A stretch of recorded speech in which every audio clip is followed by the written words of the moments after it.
Aleluia. A paz do Senhor, irmãos. Bom dia. Aleluia. Se puder projetar para mim, por favor, alguns versículos. Apocalipse, capítulo 1, versículo 6. Êxodo 19, 6. Depois 1 Pedro 2, 9.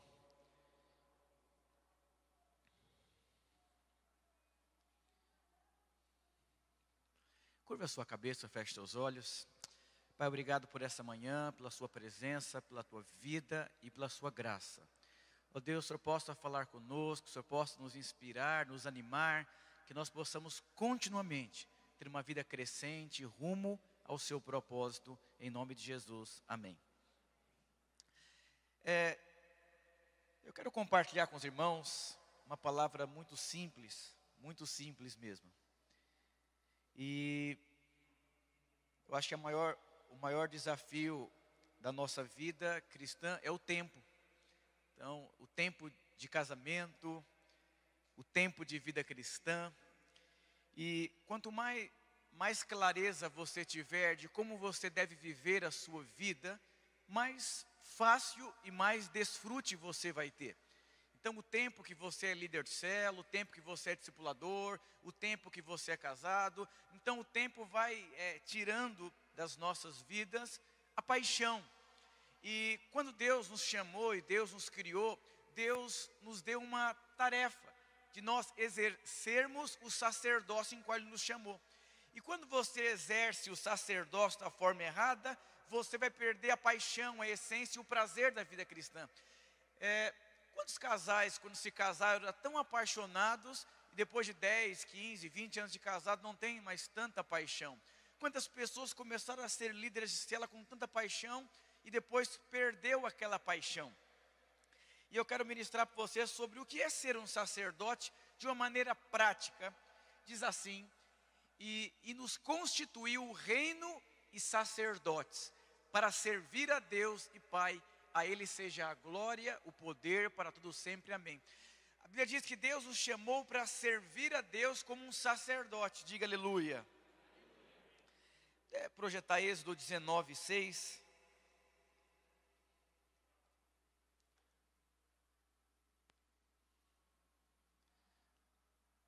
Diz assim: vocês serão para mim um reino de sacerdotes, uma nação santa. Essas são as palavras que vos dirá aos israelitas. Puder projetar 1 Pedro 2, 9.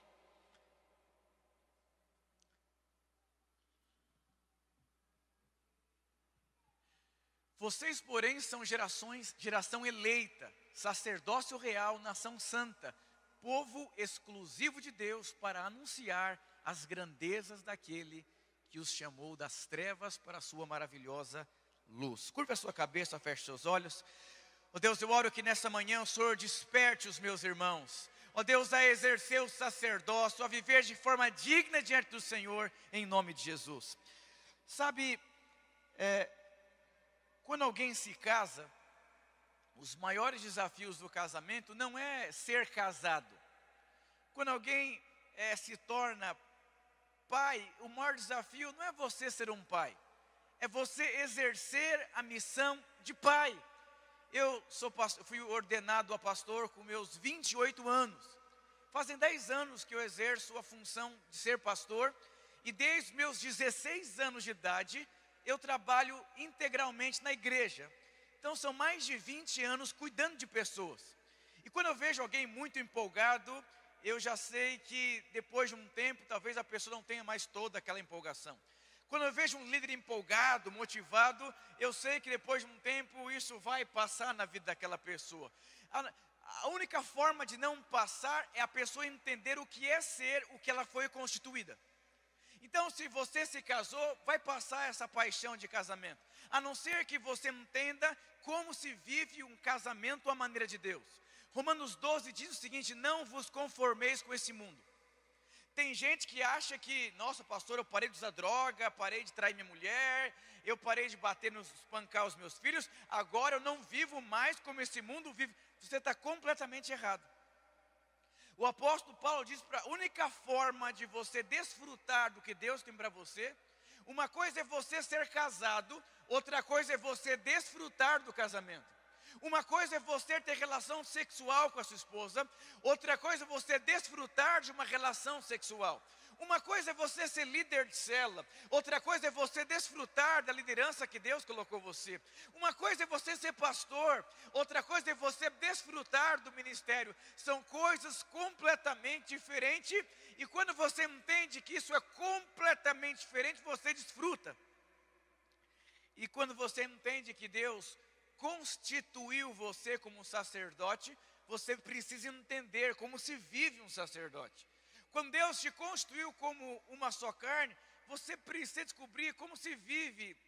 E quando você entende como se vive, você vai viver todos os seus dias com muita alegria, com muito prazer no propósito de Deus.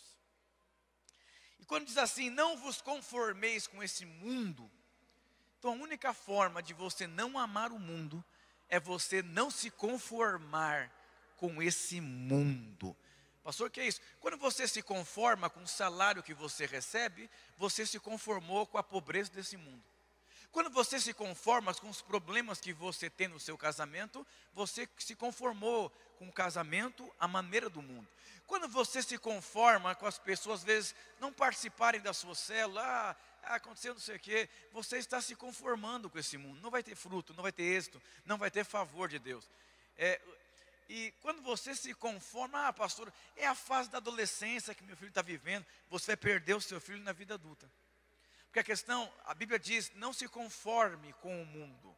Então se o mundo diz que a adolescência é uma fase de loucura, pode até ser, mas eu não vou me conformar. Mesmo na fase de loucura eu vou investir, vou confrontar, vou ensinar e vou educar.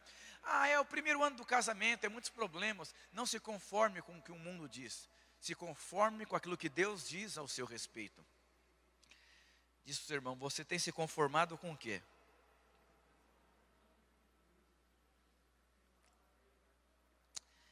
Uma vez, quando eu era obreiro de jovens aqui na Lapa, eu dei um curso para um grupo de jovens e a maior parte deles morava em barraco de madeira, ali no Damasceno, Brasilândia, aquelas regiões ali. E todos os dias uma moça voltava para a casa dela e era em cima do córrego, o barraco que ela morava, aquela pobreza. E ela falou, nossa, eu aprendi a ser feliz com o lugar que eu moro. Mas eu entendi que isso não me incomoda a pobreza, não me incomoda as coisas, não me incomoda. E porque não me incomoda, nunca prosperei. E um dia ela voltou para casa, muito inconformada com a situação dela. E é tão interessante, um período muito curto, essa moça se casou, ela prosperou, ela entrou no banco. Mas por quê? Porque simplesmente, se o que não te incomoda vai incomodar Deus? Será que o que não te incomoda, incomoda Deus? Então eu queria que você parasse para você pensar um pouco. É tão interessante, no final da Enajar tem um condomínio, e eu gosto muito de conversar, né? E pensar e entender as coisas. E eu pedi para conversar com o dono ali das vendas dos apartamentos. Eu falei, por que vocês estão construindo um lugar tão chique, num lugar tão simples? Ele falou, não, nós descobrimos o segredo de ganhar dinheiro como construtora. Olha o que falou, toda pessoa que prospera, ela tem uma mentalidade esquisita. Ela não quer sair do bairro, que ela mora por gratidão ao bairro. Então as pessoas, elas querem morar no próprio bairro, elas pagam fortuna e nós ganhamos dinheiro em cima delas. Aí você percebe que não se conformar com o mundo tem a ver completamente com a maneira que você pensa. Qual é a maneira que você pensa? Tem um jovem aqui da igreja, ele perdeu a mãe e o pai na infância, foi criado pela tia. Ele morava ali no Damasceno. E quem criou ele foi a tia, da mesma idade que ele, parece ter uma coisa esquisita, né? E esse jovem, muitos conflitos. E ele ouvindo continuamente a palavra de Deus. E um dia ele começou a ficar indignado por algumas coisas na vida dele. Ele casou, hoje ele é gerente do banco, de uma conta Prime, do Bradesco Prime. E ele fala que se ele não ficasse indignado com o contexto da vida dele, ele estaria no mesmo contexto da vida dele. Sabe, quando você olha a palavra de Deus, você precisa entender que o mundo é aquilo que você se conforma. Não é para largar a bebida, o tráfico. Eu vou dizer uma coisa para você, meu querido. Não se conforme com aquilo que Deus não se conforma. Deus criou você para crescer. Sabe o que diz o livro de Efésios? Cresçamos em tudo. em qual Cristo é o cabeça. Então, quando você entende que Deus chamou você para crescer em tudo, sabe o que significa fé? Fé é você crer naquilo que você não vê. Mas a grande questão, quando você se conforma, você começa a viver uma fé religiosa. Eu creio em nome de Jesus que as coisas vão melhorar, pastor. Mas você não é inconformado por aquilo que não melhora. Sabe, o que é uma vida de indignação? É você viver inconformado com o contexto que você vive. E quando você é tão... Eu já contei essa história várias vezes. De um cachorro que estava chorando num posto de gasolina, porque tinha um prego enfiando na barriga dele. E um homem falou, por que esse cachorro está chorando? Porque tem um prego enfiando na barriga dele. Por que o cachorro não sai desse prego? Porque a dor está suportável. Sabe, querido, enquanto a frieza espiritual for confortável para você, enquanto a célula não crescer é confortável para você, enquanto as suas crises é confortável para você, sabe o que vai acontecer com você? Nada. Você vai viver assim o resto da sua vida.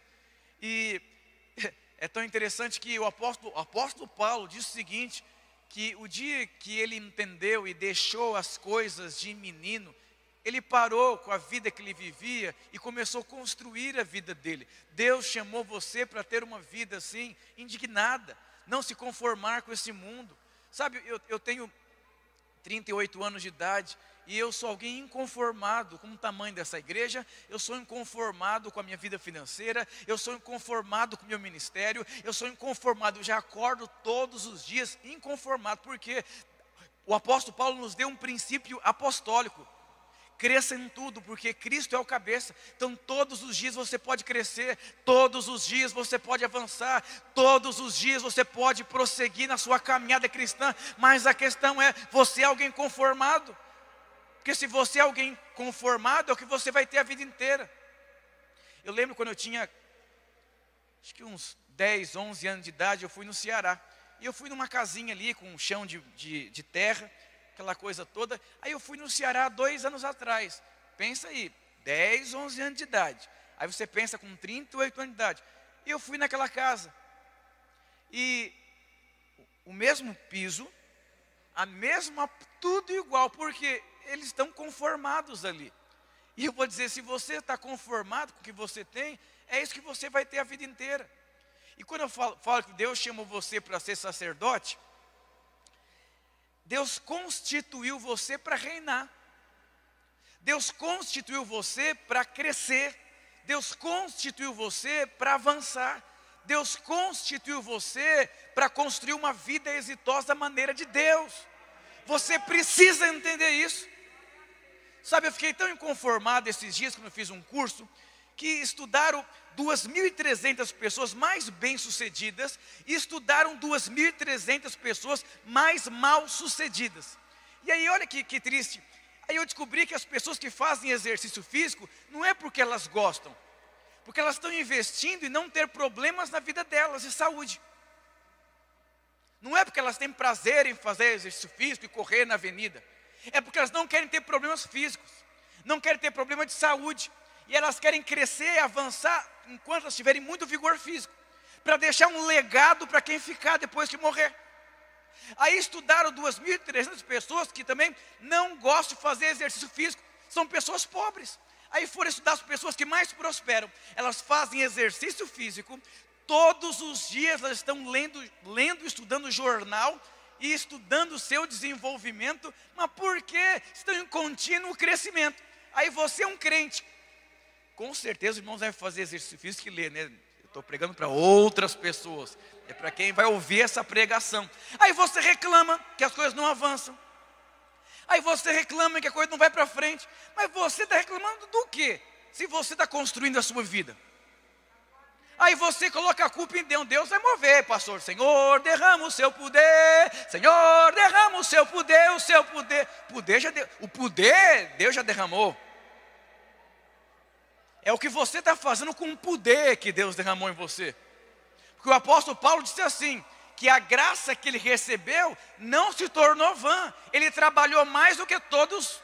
Mas por quê? Porque ele recebeu o poder e ele permitiu que o poder de Deus frutificasse na vida dele. É tão interessante que lá em Oséias diz que o povo perece por falta de conhecimento. Tudo que você não conhece, você não vai avançar naquilo. Então, não adianta você abrir um empreendimento se você não é empreendedor. Vai abrir para perder dinheiro. Então, para não perder dinheiro, é melhor come no McDonald's todo dinheiro. Porque você não conhece sobre aquilo que você está fazendo. Oséias diz, o meu povo perece porque não conhece. Aí você casa e não conhece sobre casamento e nem quer estudar sobre casamento. Aí você tem filho, não quer estudar sobre como ter filho. Aí você quer avançar e não quer estudar como avançar. Diga aleluia. Diga para o seu irmão, qual foi o último livro que você leu? Sobre o que você está com dificuldade na vida. Está com uma dificuldade, mas você leu o que para ajudar você? E aí você vê que quantos crentes são preguiçosos e passivos. Eles jogam para Deus o que Deus deu para você como responsabilidade. 1 Coríntios capítulo 3 diz assim, olha o que o apóstolo Paulo diz, eu como prudente construtor. Então você percebe que ele assumiu a responsabilidade da construção. Deus te deu uma construção, um ministério, sua família, seus filhos, sua vida financeira, tudo Deus te deu. Então você precisa ser um prudente construtor. Não pode construir de qualquer forma. Tudo que você precisa, Deus já te deu para crescer, para construir, para avançar. Agora o que você está fazendo com a oportunidade que Deus te deu? Sabe, eu fui conversar esses dias com uma pessoa que se diz ateu. Falei, por que você é ateu? Falei, porque eu conheço alguns crentes da minha família que são folgados, preguiçosos, não têm caráter, devem dinheiro para mim, chegam atrasados, não criam seus filhos, tudo catarrento, folgado, quebra a casa quando vem aqui. Eu vou servir a Deus por quê? Se servir a religião desses crentes é dessa forma, eu prefiro não ser crente. Prefiro crer que Deus não existe, porque Deus faz isso, deforma a vida das pessoas. Quantas pessoas são ateus por conta disso? Não creem em Deus por conta do testemunho das pessoas. A Bíblia diz que Deus constituiu você como sacerdote para você servir a Deus, para você reinar em vida. Deus chamou você para reinar em vida. Sabe o que o apóstolo Paulo dizia? Que ele esmurrava o corpo dele. O que é isso? Disciplina. Você precisa entender que Deus chamou você, Deus criou você por conta de um propósito. Propósito que? De você crescer, de você avançar. Sabe, querido, Abraão, com 75 anos de idade, Deus falou assim, Abraão, faz o seguinte, sai da sua terra, sai da sua parentela, sai da casa do seu pai e vai para o lugar que eu vou mostrar para você. Com 75 anos, saiu da zona de conforto. A questão não é a idade, é a disposição que você tem de sair da zona de conforto. De você ser um esposo da maneira de Deus, ser uma esposa da maneira de Deus. Sabe, a pior pessoa que você pode enganar é você enganar você mesmo. Quando alguém não sai da zona de conforto, daqui 10 anos vai estar no mesmo contexto de vida. Por quê? Porque o que você está construindo, você está construindo uma bolha dentro de você que não vai sair do lugar, porque é uma zona de conforto. Deus chamou você para avançar, para crescer. Diga aleluia. E aí, quando a gente vê a palavra de Deus aqui, todos os homens de Deus, Moisés, quando Deus chamou Moisés, Deus empurrou Moisés para sair da zona de conforto. Quando você pega José, você pega Josué, você pega Daniel, você pega Jeremias, você pega Elias, você pega Esther, homens de Deus, que quando Deus chamou, Deus empurrou. A maior parte das pessoas, nossa, eu aceitei Jesus agora como meu Senhor e Salvador, aleluia. Mas Deus, Ele quer empurrar você. O que mudou na sua vida? Não, agora eu ia para o inferno, agora eu vou para o céu, já estou feliz por conta disso, aleluia. É o cachorro chorando de dor, mas está suportável. Deus chama você para reinar em vida por meio de Jesus Cristo. É uma disposição que você tem de servir, de se posicionar.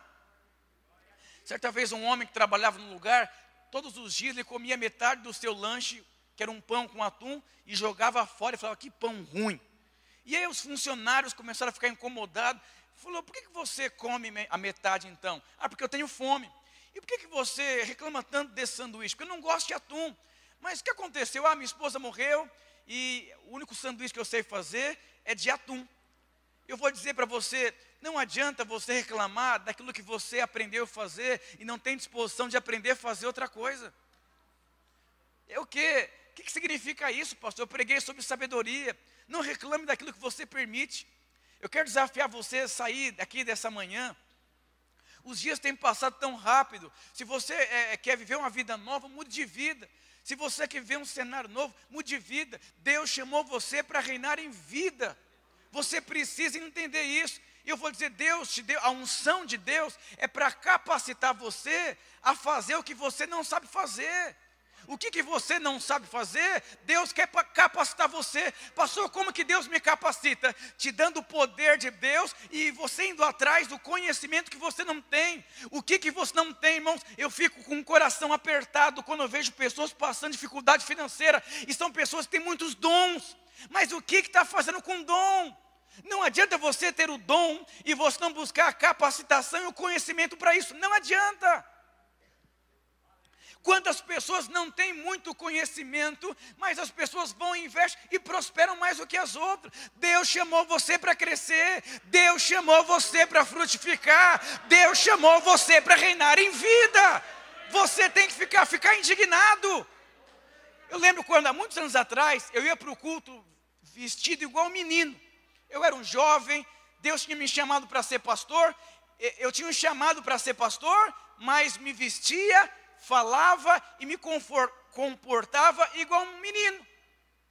E um dia eu ouvi uma palavra que eu fiquei com vergonha da minha vida. Porque uma coisa é o que Deus pensa ao meu respeito. Outra coisa é se eu vivo de acordo com o que Deus pensa ao meu respeito. E quando aí eu falei, não, eu quero ser um homem de Deus. E eu também vou dar palestras em empresa. E Deus me chamou. E eu fui uma vez numa palestra, no Sebrae. E eu vestido igual um menino. E o cara falou assim, se você quer ser um empresário, você tem que ler jornal, ler livro, se vestir. Eu comecei a ficar com vergonha, porque não adianta Deus falar algo ao seu respeito, se você não assumir o que Deus disse ao seu respeito. 1 Samuel capítulo 16, versículo 18, fala as características que o rei Davi tinha. E é tão interessante que a Bíblia diz assim, que ele falava sisudamente, que ele tinha uma boa aparência, que ele era um homem de guerra e Deus era por ele. Por último, Deus era por ele. Ah, pastor, obrigado pela oportunidade de hoje, tá bom? Senhor, derrama o seu poder. Está cheio de crente assim, que vale é o coração. Eu vou dizer, é verdade, para Deus o que vale é o coração, mas o homem vê a aparência. Enquanto você vive aqui nessa terra, os homens estão olhando a sua aparência, não estão olhando o seu coração. E eu vou dizer algo para você, Deus vê o seu coração, Deus conhece o seu coração, mas seu filho está vendo a sua aparência, sua mulher está vendo a sua aparência, seu patrão está vendo a sua aparência, todo mundo está olhando a sua aparência. E a Bíblia diz que as coisas naturais, elas refletem as coisas espirituais. Então fora de você só revela a sua vida espiritual. E Paulo disse, cresça em tudo. Porque Cristo é o seu cabeça. Então você tem um campo muito amplo para você crescer, para você avançar. Eu lembro uma vez, alguns anos atrás, uma pessoa foi visitar uma igreja. E uma pessoa assim, muito bem sucedida. E ela chegou lá, o pastor era gordo. E a pessoa ficou no louvor, gostou do louvor. E quando começou a palavra, ela foi embora. E falou assim, o pastor desse tamanho, ele não tem domínio próprio. Não tem nada que, não quero ouvir esse pastor. E aí foi para outra igreja que o pastor era magro, você acredita? Porque as pessoas veem a aparência. Mas Deus, o que importa é o meu coração. É verdade, o que importa é o seu coração mesmo. Glória a Deus por isso. Mas se você quer construir algo na sua vida, se preocupe com o que as pessoas vão pensar ao seu respeito. Isso é sabedoria. Ter um bom nome vale mais do que o ouro. Está cheio de gente que quer ter o ouro, mas não quer ter o bom nome. Está cheio de gente que quer ter um bom casamento, mas não quer ter um bom testemunho em casa. Está cheio de gente que quer ter um ministério frutífero, mas não quer ter bom senso no ministério. Não adianta. Deus chamou você para reinar em vida. Oh, querido, como é bom você entender o propósito de Deus, porque você sempre vai ter uma vida crescente. Olha que interessante. O homem que recebeu um talento, a Bíblia diz que ele enterrou aquele talento. E aí, o que ele tinha, Deus tirou dele e deu para aquele que tinha multiplicado. Sabe o que isso significa? Que o que você faz com aquilo que Deus te deu é muito importante. E se você desprezar o que Deus te deu, até o que você tem vai ser tirado de você e vai ser dado para o outro. Uma vez numa empresa, uma pessoa sempre chegava em primeiro na empresa, era o último a sair, E uns 3 dias depois a mulher aparece na empresa e falou assim, meu marido não voltou para casa há 3 dias. E eu estou preocupado e tudo. Aí abriram a sala do cara lá, o cara estava morto na sala. E aí a vaga dele ficou em aberto e o pessoal falou, nossa, quem será que vai ficar com a vaga dele? Aí o patrão falou assim, ninguém vai ficar com a vaga dele, porque o que ele faz não tinha muito significado aqui na empresa. E sabe o que isso significa? Que ele não era relevante, que ele não usou a oportunidade dele, que ele não marcou a vida das pessoas, que ele não exerceu. Um dos livros mais lidos sobre criação de filhos chama Educando Meninos. E o autor que escreve o livro, ele diz que na morte do pai dele, ele chegou no caixão e começou a se questionar, dizendo assim, pai, por que você não marcou minha vida? Por quê? E eu digo para você, será que uma timidez, uma insegurança, um conflito, o medo de expressar sentimento, o que você tem feito com a oportunidade que Deus tem te dado em vida? Uma vez eu fui num velório, uma mulher que nem era da sala que nós estávamos fazendo a cerimônia, chorando compulsivamente. Eu falei, por que você está chorando? Porque minha irmã morreu. E eu tinha uma mágoa dela, a gente não se falava. E eu percebi que, por besteira, eu perdi a oportunidade de ter vínculo com a minha esposa. E agora é tarde. Eu vou dizer para você, não perca a oportunidade. Mas pastor, por que você está falando isso? É onde eu quero chegar. Se puder projetar Levítico capítulo 6, versículo 12 e 13. É a questão do sacerdote. Davi, ele era um rei e ele era um sacerdote. Já pensou eu contratar você para trabalhar numa empresa e eu não digo para você o que você deve fazer?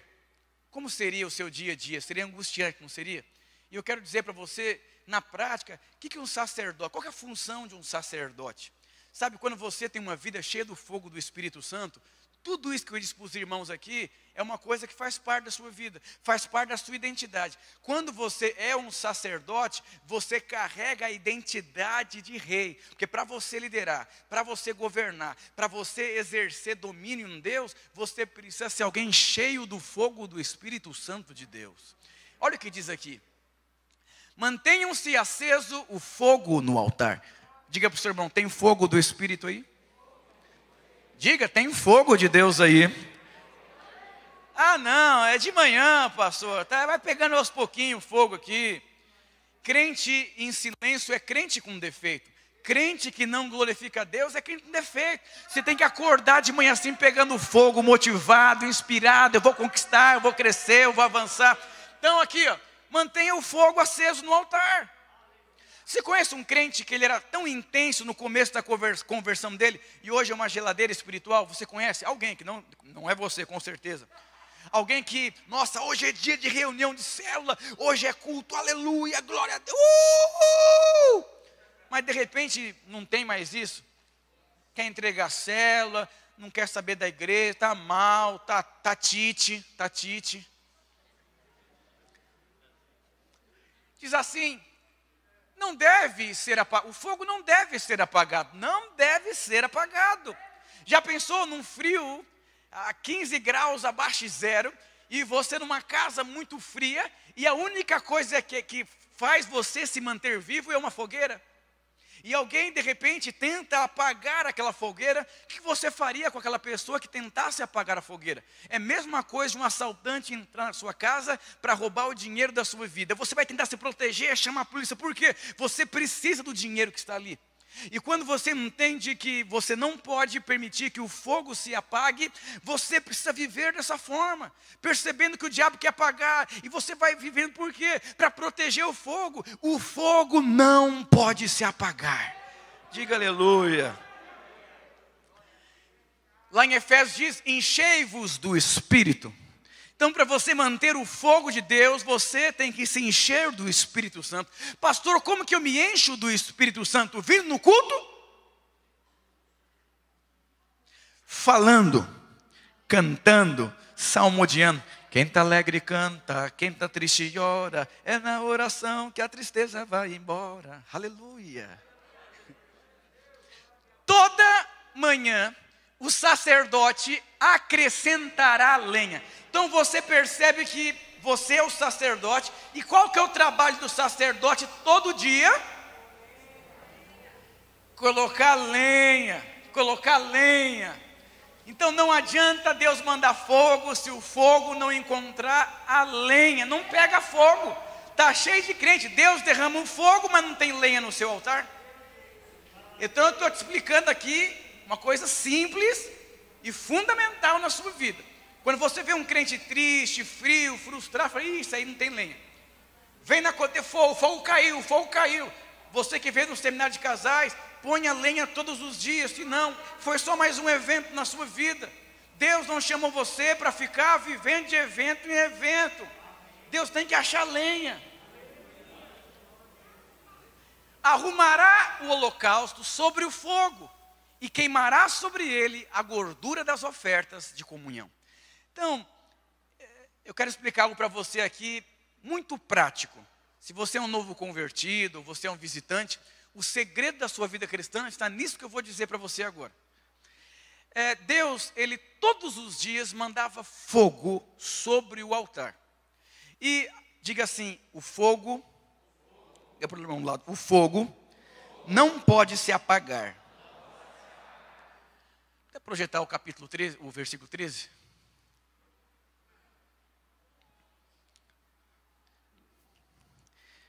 Aleluia.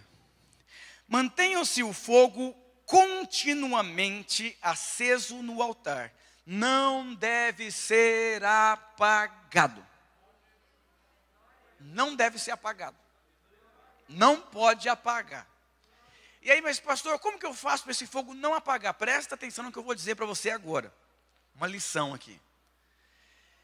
Deus mandava o fogo e quando o sacerdote colocava lenha, o fogo continuamente ardia no altar. Então isso é uma lição. O que acontecia quando o fogo parava de queimar? Diga assim, cinzas. Diga cinzas. E o sacerdote, ele tinha que limpar as cinzas e buscar lenha e colocar novamente, porque Deus mandaria novamente o fogo. E aí o que acontece com a maior parte dos crentes? Ele vem no evento poderoso de casais, de conferência, ele vê o fogo queimando, ele começa a liderar uma célula, ele com o fogo sonhando, empreendendo aquele fogo, mas aí o fogo começa a diminuir, acabou! Aí só sobrou o quê? Diga assim, cinzas. Aí o sacerdote, ele tinha que limpar as cinzas, para colocar novamente mais lenha, para que Deus mandasse o fogo. O que significa as cinzas? Tenta colocar fogo em cinzas. Então não adianta Deus mandar fogo, quando o seu altar está em cinzas. Há muitos anos atrás, nós fomos numa conferência na Argentina, conferência de avivamento. E era só para grandes pastores do mundo inteiro. E na época tinha um pastor que ele tinha um ministério pela internet. As pessoas mandavam e-mail para ele e ele aconselhava esses pastores. E aí muitos pastores com cinzas no altar, não indo trabalhar para colocar lenha, Deus mandando o fogo e o fogo não permanecendo. Aí entra o pecado, as escolhas erradas, o desânimo. Eu quero entregar a célula, eu quero entregar o que eu faço, eu quero entregar. Por quê? Porque você não consegue sem o fogo de Deus. Tudo que eu disse para os irmãos aqui no começo da minha palavra, você consegue pela unção do Espírito Santo de Deus. Para que essa unção se manifeste, você precisa permanecer com o fogo. Agora, o que é cinzas? Cinzas aponta para frustrações, mágoas, ressentimentos, coisas que o Espírito Santo te constrange a cortar da sua vida. Então existem amizades que acabou. E essa amizade produz um mal danado para você, mas você continua com essa amizade. Então não adianta, é cinzas puras. Quando eu me converti, eu tinha os meus relacionamentos. E eu cortei a maior parte deles. Por quê? Porque só estava produzindo cinzas.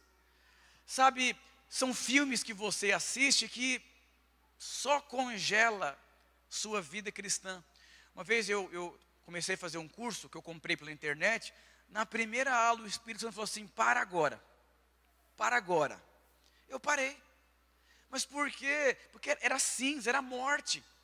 Se você não cortar tudo que produz morte com uma atitude, não adianta, porque Deus vai mandar o fogo e não vai pegar fogo. Deus chamou você para ter uma vida cheia do fogo do Espírito Santo de Deus. Lá em casa nós não conversamos, eu com a minha esposa, nós não conversamos sobre alguns assuntos, porque nós só colocamos lenha no altar. O passado ficou para trás. Para Deus não existe o seu passado. Resolva as frustrações, o desânimo. Uma vez uma pessoa foi tentar dirigir, bateu o carro, o pai falou um monte, falou assim: nunca mais eu quero dirigir. Eu falei: então você vai viver com o seu altar em cinzas, porque o fato de não querer dirigir não resolve o seu problema. São traumas, são sequelas, são ressentimentos, são atitudes erradas. Você tem que limpar essas cinzas. Diga para o seu irmão: tem cinzas aí?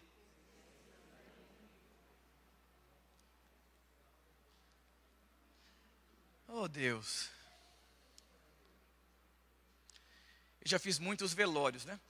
E uma vez eu fiz um velório e a pessoa que morreu era terrível. Terrível, assim, terrível.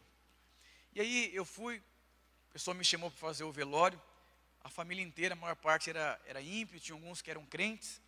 E aquele ambiente de angústia. E eu falei assim: ó, eu queria... Se você tem alguma coisa para você falar aqui, diante dessas pessoas, que está angustiado, atormentado, eu quero que você fale.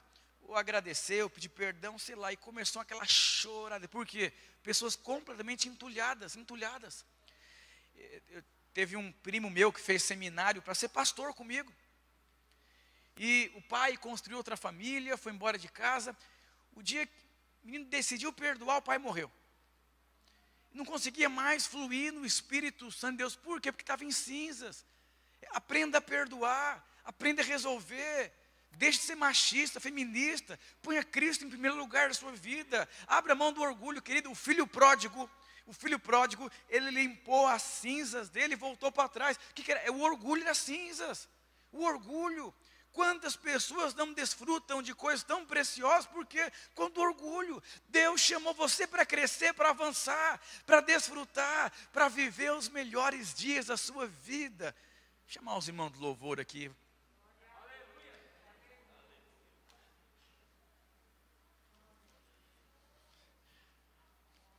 Deus é tão lindo.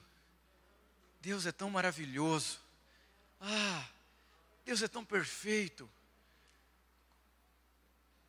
A Bíblia fala que quando nós contemplamos a Deus, nós somos transformados de glória em glória. Jesus.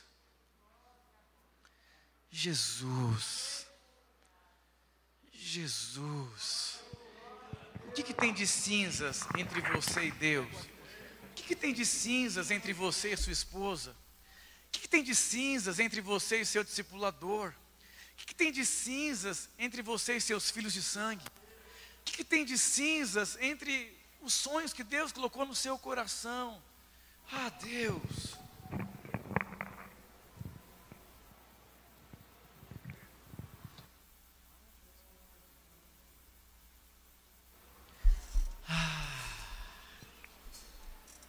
Jesus. Diga assim: Jesus.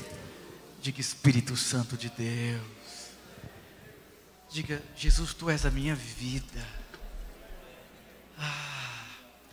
Então eu disse para você sobre as cinzas. E a lenha, pastor, o que é? Todos os dias o sacerdote ia trabalhar, ia atrás de lenha. Pastor, o que é esse trabalho? É o seminário de casais, é visitar os irmãos, você que é líder de célula, é você acordar cedo, é você viver os princípios de Deus, é você ser um cooperador de Deus. Deus precisa achar lenha dentro de você. É a semente. É a semente. Deus precisa achar a semente certa. A semente é a maneira de Deus. Olha que interessante. não vos conformeis com esse mundo, mas transformai-vos. Em outras palavras, saia da passividade. Não adianta sair do Egito e o Egito estar dentro de você. O deserto é um lugar de transformação. O mundo que nós vivemos é complexo. Você precisa permitir que esse mundo não se conforme com esse mundo, mas você permita olhar para esse mundo e falar: meu Deus, eu quero ser transformado. Não quero viver como esse mundo vive. Eu não quero viver na avareza, na passividade, na timidez, na insegurança. Olha que coisa esquisita. Eu quero viver da maneira que Deus tem para mim. Eu quero viver os melhores dias da minha vida.